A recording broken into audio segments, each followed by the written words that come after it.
Día 35. Yo soy lo que el Creador es.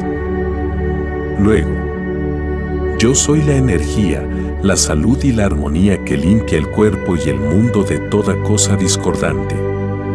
Sin ninguna tensión, con actitud firme del cuerpo y la mente, podemos bañar el mundo con las expresiones constructivas y enviarlas a los trabajos y negocios, para que consuman todo lo que es destructivo y reemplazarlo con la omnipresente perfección. Hay que purificar lo que necesita purificación.